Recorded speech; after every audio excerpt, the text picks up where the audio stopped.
Please میں آپ سے بہت ریکویسٹ کرتا ہوں کہ جو اس وقت دنیا کا میں نے ایک بات شروع کی تھی کہ اس وقت this institution is under attack, family structure is under attack.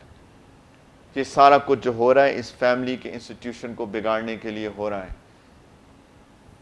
یہ جتنی بھی چیزیں ہوتی ہیں شادی نہ کرو، family institution is under attack. میں آسٹریلیا گیا تھا کچھ سال پہلے، وہاں پہ گورنمنٹ ٹیکس کٹس دے رہی تھی ان لوگوں کو جو شادی کر کے رہے ہیں. وہ کہہ رہے تھے ایسے مت رہو. ان کو سمجھ میں آ گئی تھی کہ اس سے سوسائٹی کے اندر کیا ایشوز کریٹ ہو رہے ہیں. یہ جو لڑکے لڑکیاں بغیر شادی کے رہ رہے ہیں، انہوں نے کہا شادی کرو، ہم آپ کو ٹیکس کٹس دیں گے، ریلیف دیں گے آپ کو. ان کو سمجھ میں آ گئی. ویسٹ کو سمجھ میں آ رہی ہے اس پورے طوفان سے گزرنے کے بعد.